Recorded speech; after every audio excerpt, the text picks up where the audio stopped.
The Prophet Muhammad is the last prophet of Allah. The first prophet Allah sent to this world was the first human being, the Prophet Adam. And the last prophet is the Prophet Muhammad Sallallahu. There were 124,000 prophets sent to the world for the guidance for the mankind. But all the prophets have a one particular people and one particular time. There was a time when they are the prophet for until this time, and there was also always nation that the prophet was sent to those nations. Like example, the Prophet Musa was sent to Bani Israel. Prophet Jesus was also sent to Bani Israel. And then the Prophet Shuaib was sent to his people. Prophet Yaqub was sent to Bani Israel, and he was actually, himself was Israel. His name was Israel, given by Allah, a person who traveled at night. So all the prophets were given the different tasks and their different time. And their prophethood was during that time and only to those people. Like the Prophet Jesus also said in the New Testament, I come not only but except to the lordship of Israel. So he clearly said, I only come to the Israelites. So only for one tribe, he was the 12 tribes of Israel, he was sent as a prophet. He never claimed that he is a prophet for eternity. He is a prophet to all the mankind. He never claimed it. Even his own words are in the New Testament. I come not but to the lordship of Israel. So Prophet Jesus was not claiming that he is a prophet to all mankind and he is prophet for all the time. Rather, he said himself clearly. The one of the great prophet was Prophet Ibrahim, to whom the Prophet Jesus, Prophet Moses, Prophet Muhammad, they all followed him. So he was the one of the great prophet. When the Prophet Muhammad went to the sky above, traveled in Miraj, he made the souls of different prophets. Like he made the soul of Prophet Moses on the sixth heaven. He made the Prophet Idris, Enoch, or Prophet Elias, or he made to the Prophet Jesus. He made to the different prophets in different levels of the sky. There are 7 skies. And on the above the 7 sky, he made Prophet Ibrahim. He was look alike like Prophet Muhammad because he came from his generation. So it's very important to know the generation of Prophet Muhammad Sallallahu. Prophet Muhammad Sallallahu, he came from generation of Abraham. The Abraham is a great prophet. Jews, they believe him as a prophet. The Christian, they believe him as a prophet. And the we Muslim believe Prophet Ibrahim is a great prophet. And he's the father of thousands of prophets. He's the father of thousands of prophets because from his generation, from Ishmael, Prophet Muhammad born.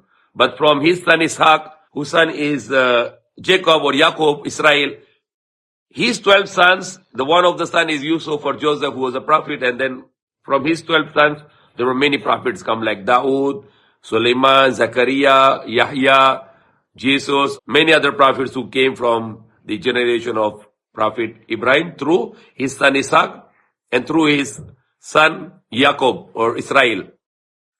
And when you see that the 2 sons of Prophet Abraham, the Ishmael and Ishaq, they are 2 generations now.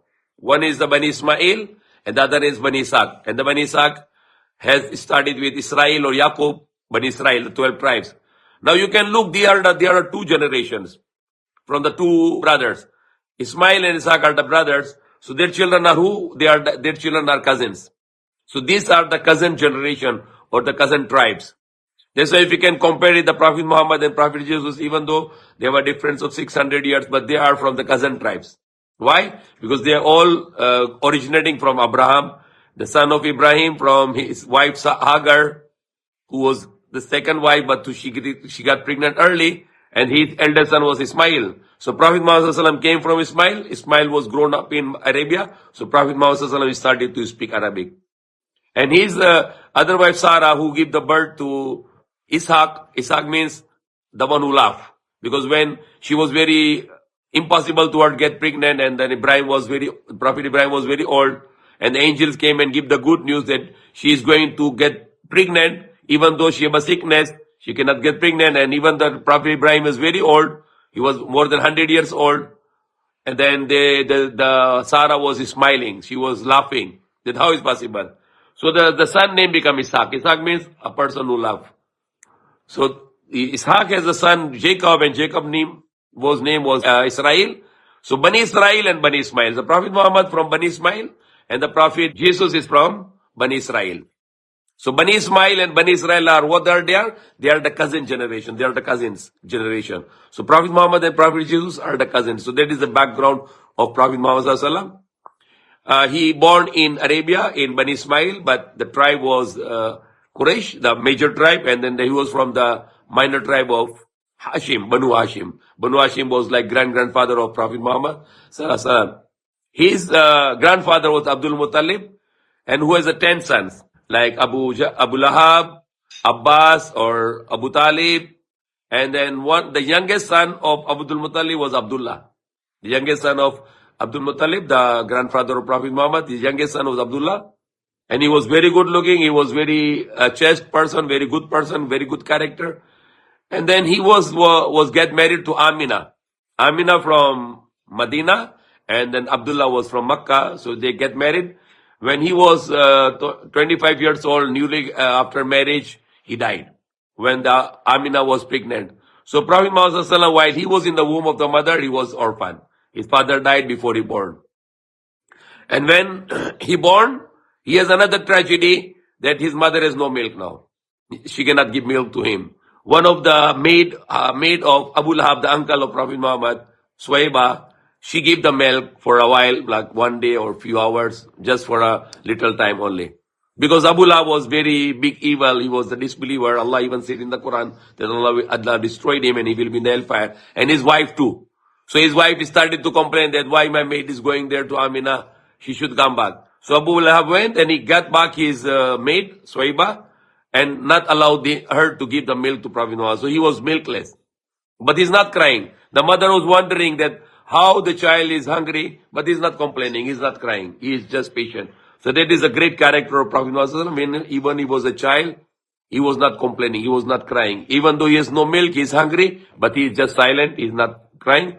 Until Allah arranged the mate for the Halima Sadia, the camel ran to their house, and she followed the camel and she was able to reach. And she has no milk, but when we touched to Prophet Muhammad Sallallahu Alaihi Wasallam, by the will of Allah, she started to have a milk also. And that prior to Halima, the one who girl, the Suwaiba, the maid who gave her the milk, she was the maid of Abu Lahab, uncle. And then there was a time when he freed her and she married to Haris. And when she was together with the husband, and then the husband borrowed money from Abu Lahab, like 700 dirham or dinar, and then he gave the condition that he should pay back this money. And he did some business with that money, but the husband of Suwaiba, he lost the money.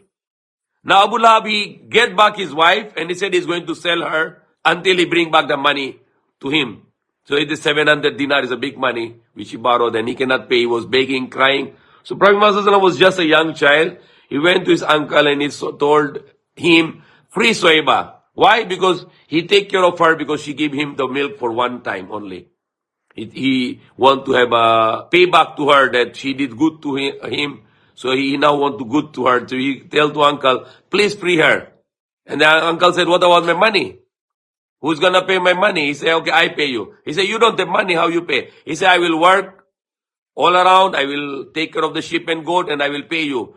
And if I cannot pay you, I will come to you and I'll become your servant, I'll become your employee. I will work for you for many years until you get your money. But I will pay for her. So that is the greatness of the Prophet Muhammad. A woman who give him the milk for one day, for 1 hour, he want to become the slave just to pay for her freedom. He wanted to become the slave of his uncle for many years, just to take care of his sheep and goat while he's a small child. But he want to give the sacrifice for the sake of Allah. He want to save that lady who one day give him the milk for one day. So that is a great character of Prophet Muhammad, that he was willing to give his years of his life just to take care of sheep and goats of his uncle, to pay for that lady who gave him milk for a day. But the uncle was let her to go, and then later another uncle, the good uncle, the Abu Talib, he paid for her the 700 dinar. So when the Halima took him, and then they have an agreement to some payment to give her, and she brought him to desert. And then when they were going on the way, the desert usually no rain, but the blessings from Allah, in their tribe started to have a heavy rainfall. They filled their water, so that's showing another blessing. Even when he born, all the sky was full of light, and the Jews and Christians, they realized that he is a prophet to whom they were waiting for. But many of them, they rejected. So they saw the light, and then idols were starting to fall down, and then the palaces in the superpowers of Persia and Roman, they started to shake. when the Prophet Muhammad sallallahu was born. So there were lots of signs during his birth, the day of birth. This is the day of when the elephant army were attacking to Makkah, but Allah destroyed them by sending the bird with stones. When the Prophet Muhammad sallallahu was brought to Halima in the desert, they started with rain and they started with abundance and their life becoming changed because of the blessing coming from Allah through that child. He's the Prophet of Allah and Allah is make him the mercy to the mankind. That's Allah said, وَمَا أَرْسَلْنَاكَ إِلَّا رَحْمَةً لِلْعَالَمِينَ. And then when he started to get milk from Halima, he has another child to feed because he has our own child. So Prophet Muhammad, even he is a small child, he never drink from the other side of the mother, from the Halima. He only drink from one side. Even she wanted to feed him from the other side, he rejected. So that's also showed that even he was just a few days old, he has a character of the taking care of his brother. He was not drinking from the other side of his foster mother, but only from one side. Giving a good example that you have to share everything and not to grab everything. Sharing equal with equality. So he was a realization that he has another brother, the foster brother, who need to also drink milk from that mother also. So these are the beautiful teachings of even in the childhood.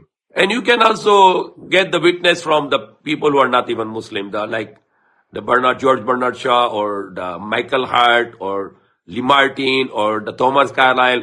There are great scholars in all the world, in all the history. They always praise about the character of the Prophet Muhammad sallallahu alaihi wasallam, that he was the best person. Even the Michael Hart, he wrote the book and he put the 100 greatest human being. He put Prophet Muhammad number one. Why? Because he was successful in every field. He was in the childhood, he was the best child. When he was a friend, he was the best friend. When he was a teacher, he was the best teacher. When he was a husband, he was the best husband. When he was a father, he was the best father. When he was the citizen, he was the best citizen.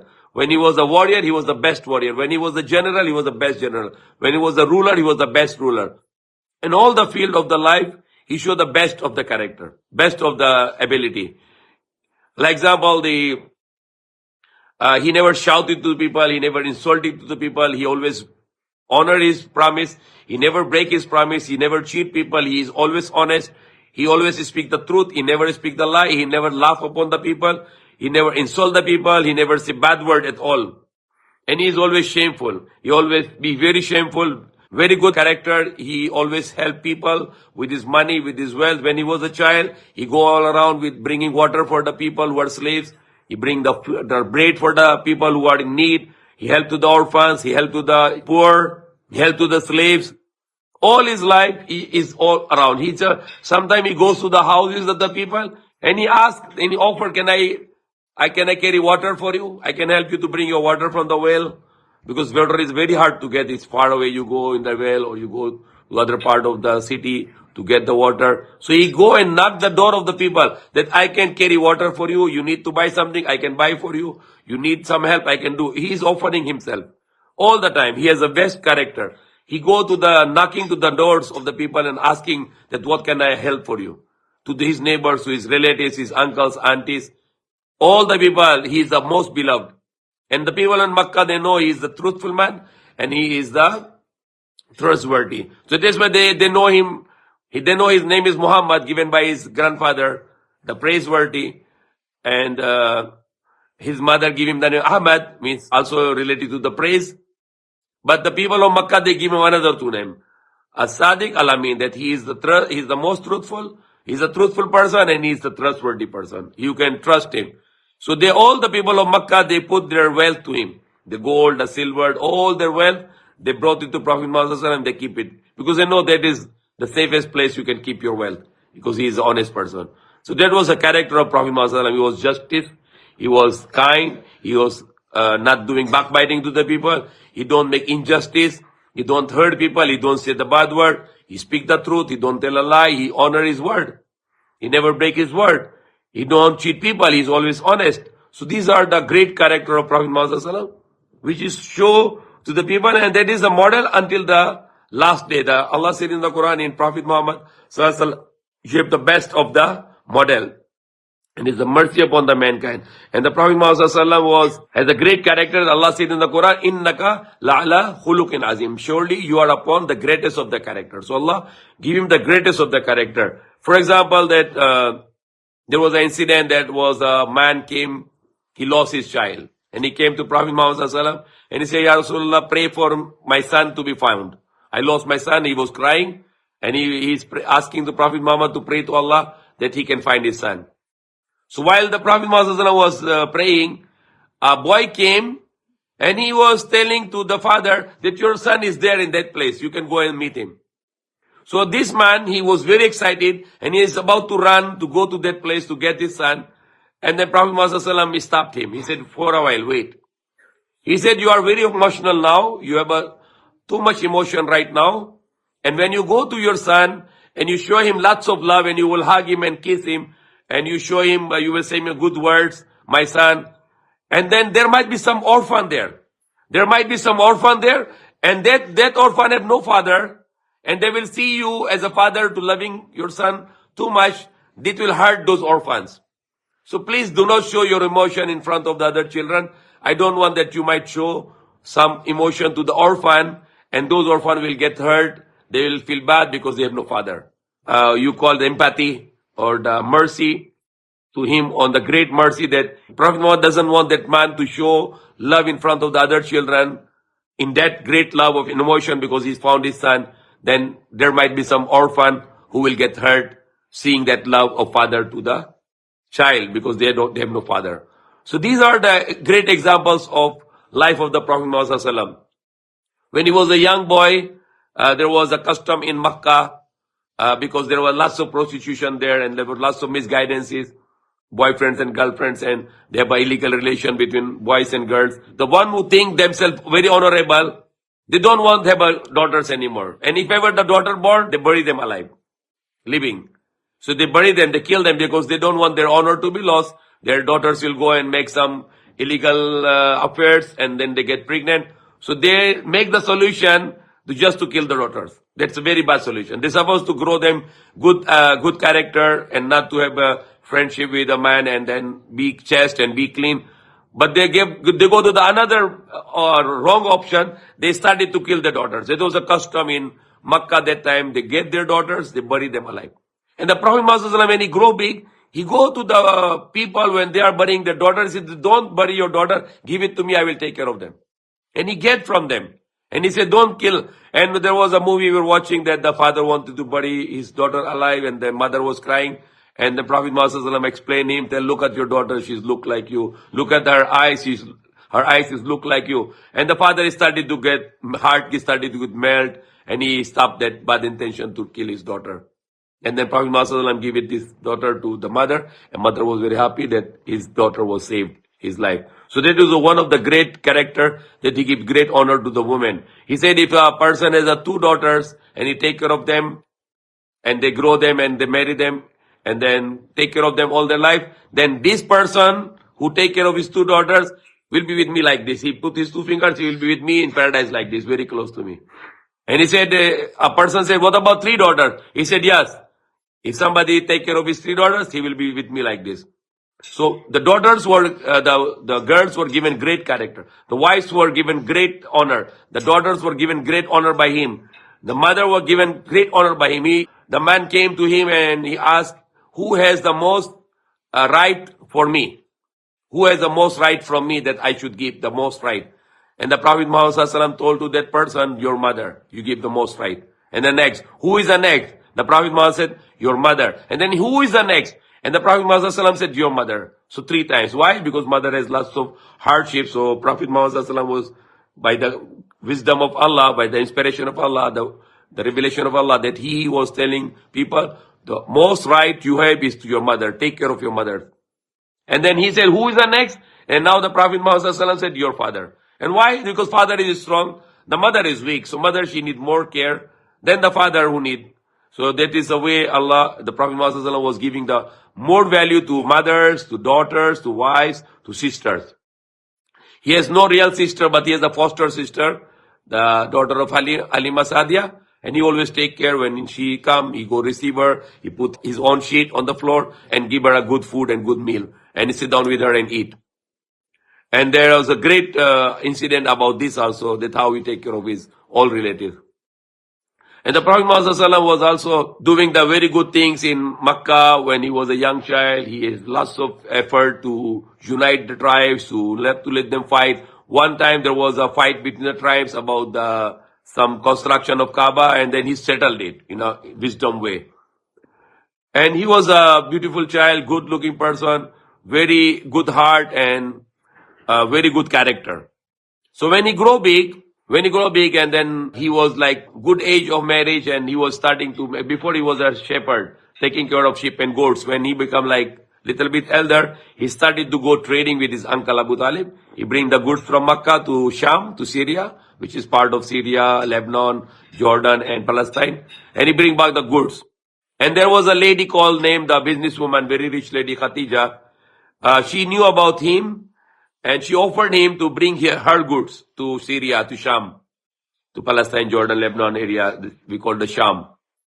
And the Prophet Muhammad agreed after consultation with his uncle, because his uncle was the caretaker after the grandfather died. His mother died when he was 6 years old, and then his grandfather later died, and then later his uncle Abu Talib was taking care of him. So after consultation with him, he took the goods of Khatija, he traveled to Sham. When he came back, she promised him that she will give him 30% of the profit. When he came back, he gave a very big profit to Khatija, and she was amazed that how the other traders were giving her less profit, and this person is very honest. He gave him the actual real profit, and she was very surprised for this character of honesty of the Prophet Muhammad, that he was an honest person, truthful. He gave her a big profit, all the profit he brought to her, and she gave her the 30%. And then they continued the deals like this until the time the Khatija was a widow. She was a widow until the time she admired with his character and she wanted to marry him. So she sent her emissary, like her cousin or her friend, Atika her name, and then she went to Prophet Muhammad and offered the proposal from Khatija, the widow woman, the businesswoman. She wanted to marry Prophet Muhammad. He was not Prophet yet. He was only 25 years old, and she was around 40 years old. He told to the messenger of Khatija that he told to the Atika that I'm going to consult with my father. His father is who? The Abu Talib. Abu Talib is like his father, because his father was died, Abdullah, and he was under the caretaker of Abu Talib. He went to Abu Talib, and Abu Talib approved it. This is she's very kind woman. She's very good woman. You should marry her. So he get married when he was 25 years old, and the Khatija was 40 years old. So it's very big character that he's marrying to a widow who was 40 years old, and Prophet Muhammad was only 25 years old. And he has no other wife until Khatija was alive. Next 28 years, he has only one wife, Khatija, our old woman, but he is very happy with her. And then after Khatija died, he married. He married to Aisha, but he did not let her to Aisha to live with her because she was like 19 years old and he wanted her to grow big. He has another wife, Sauda, after the death of Khatija, and then Sauda was 50 years old and he started to live with her because he wants somebody to take care of his children. But he did not start to life with Aisha. Aisha was 18 to 19 years old. Why? Because Aisha became Muslim. She made Shahada when Prophet Muhammad started his prophethood when he was 40 years old. And after the 12 years, he married to Aisha. So she became Muslim when Prophet was 40 years old. So definitely after 12 years, she should be 18 to 19 years old. But still he doesn't want to live with her until they migrated to Medina, another 3 years. And when Aisha was like 22 years old, they started to live together, and she was joining to the Battle of Badr, also the war in Badr. She was joining to help to the wounds and feeding people with the water, etc.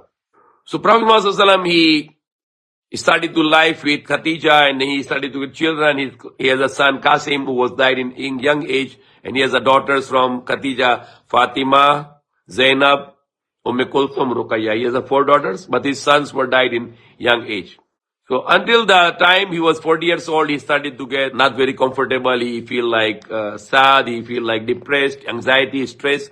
So he asked to Khatija that I'm going to the mountain in the cave in Ghar Hira, and I want to live there and try to communicate with Allah, try to meditate with Allah, with God, to get the guidance. Because he has a question, why I'm here?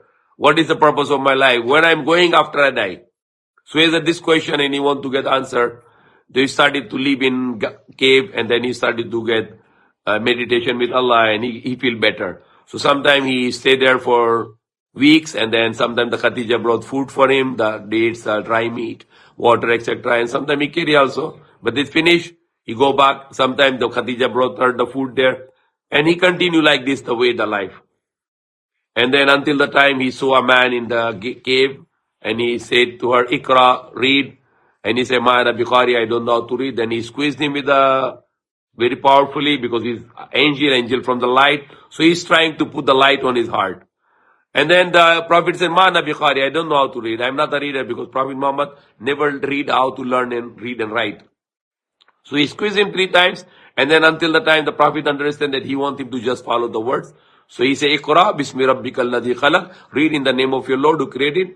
Iqra bismi rabbikal ladhi khalaq, khalaqal insanu min alaq. He created man from the alaq, the something hung in the uterus, which is look like a leech and works like a leech, sucking the blood from the uterus of the mother.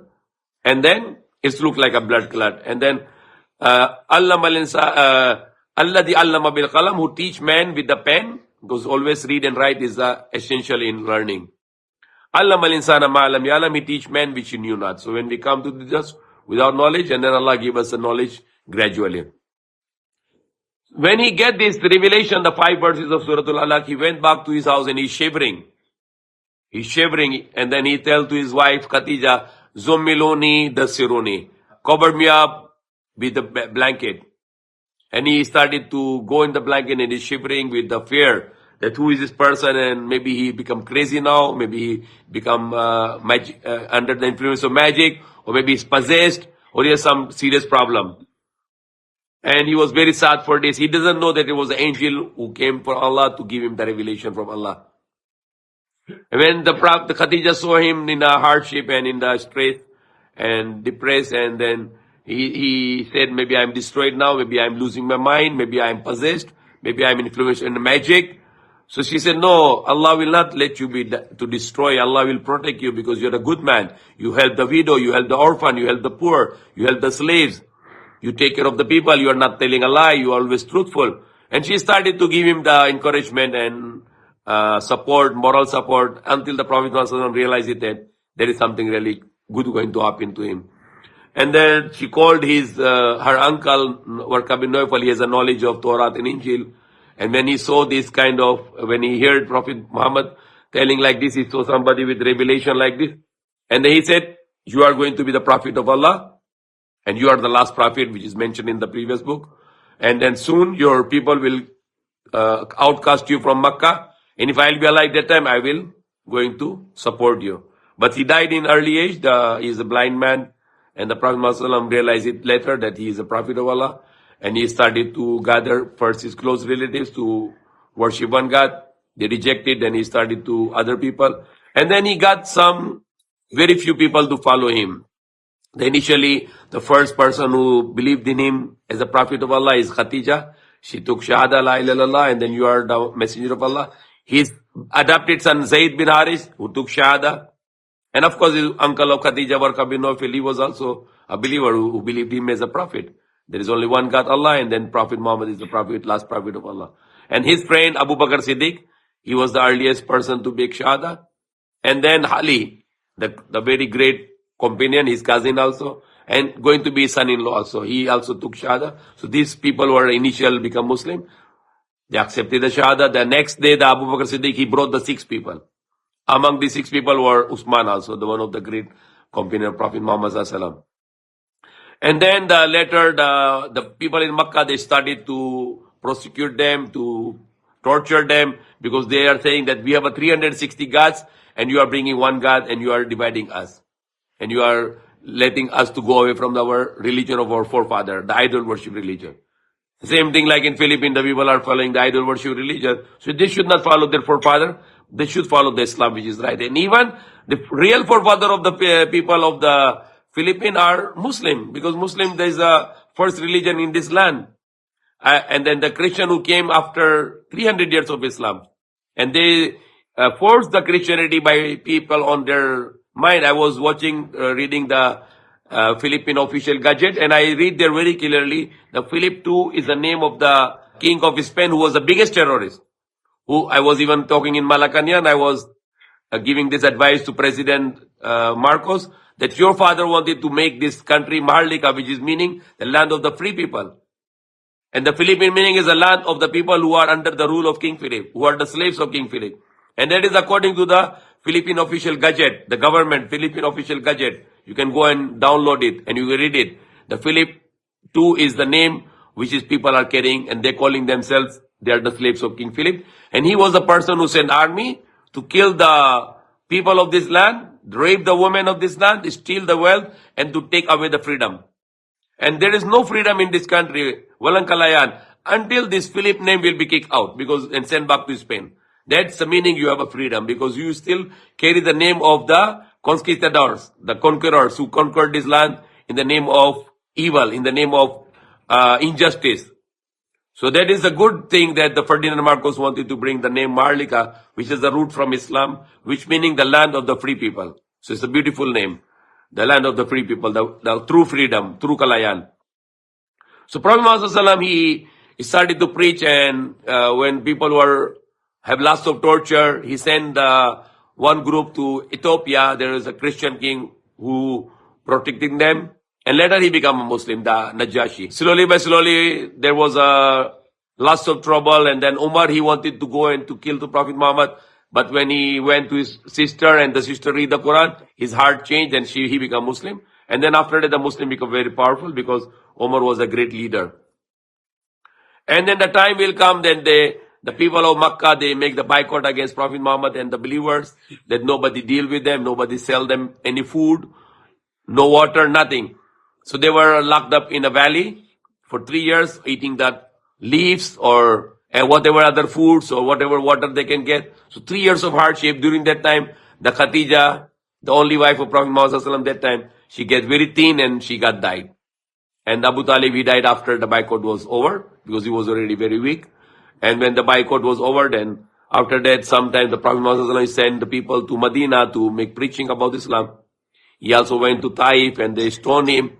And then Allah send the angels to ask Prophet Muhammad, if you want, they can destroy all the Taif people with the mountains. But he said no, they will come to Islam.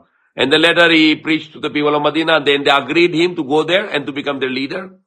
And then he migrated to Medina, and then he became the ruler there. And he started to make establishment of this country in Medina, the Islamic law.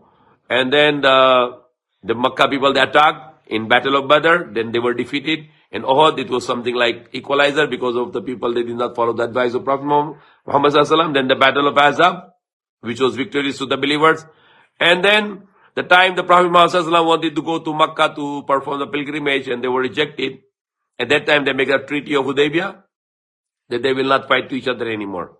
And if anybody will fight, then the treaty will be broken. So finally, the people of Makkah, the Quraysh, they broke in the treaty. But that time, because of the few years, there were lots of preaching. So thousands of people become Muslim. Almost more than 100,000 people were already embraced Islam. And then now the Prophet Muhammad Sallallahu, because the treaty was broken, he takes the 10,000 soldiers. He went to Makkah, and he can get the revenge of all his relatives and all his pain and suffering, and he can give the punishment. What he did, he forgive everyone. La tasriba alaykumul yawm. You have no blame upon all of you. He said the way that Yusuf forgive his brothers, I am forgiving you all. If you are my brothers, I am forgiving you all. And then people started to embrace Islam. And then Makkah was free from the idols and becomes the worship of one God. Until today, it's a place of worship of only one God, where all of us are facing during 5 times of prayer. After that, he went back to Medina, and the next year he was died. And he was buried in Medina. Any question here? His name is Dominic Paul Kabangil Regis. Prophet Muhammad married Aisha when she was young. Sources suggest that Aisha was around 6 or 7 years old at that time, and it is a lie. Hindi tuto. It's not true, because Prophet Muhammad, the Aisha said that she became Muslim when Prophet Muhammad was become a prophet. And the Prophet Muhammad became prophet when he was 40 years old. And Prophet Muhammad married after 12 years of prophethood. So when she took Shahada, she should be 6 to 7 or 7 to 8 years old. So after 12 years, she should be like 20 years old. So that is a false tradition. It's a lie, even if it's whatever book. So there are these historical things can be lie. The Islamic law said the woman should be matured physically, spiritually, mentally, and she should have a well-being. Then you can only marry and to live with her. This kind of lies in Bible also. Like example, the Bible said the Isaac, the son of the father of grandfather of Prophet Jesus, Isaac. They say that Isaac married to Rebecca, and Rebecca was only 3 years old. It's in Old Testament.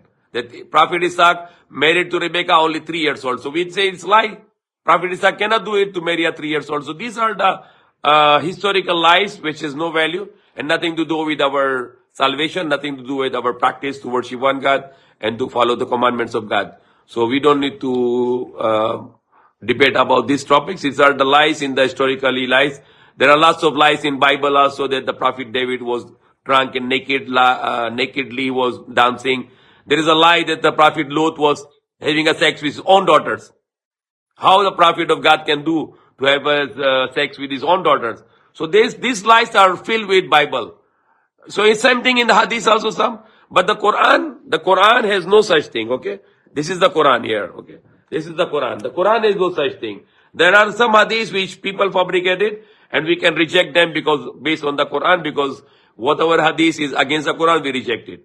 So Quran, our book, this Quran has no mistake. But Bible has lots of mistake.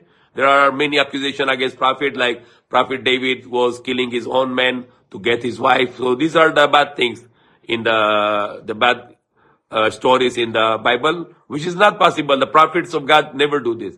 Prophet Jesus or Prophet Moses. Like the Bible said, the Prophet Jesus called to his mother, "Oh woman." How a prophet can call woman to his mother?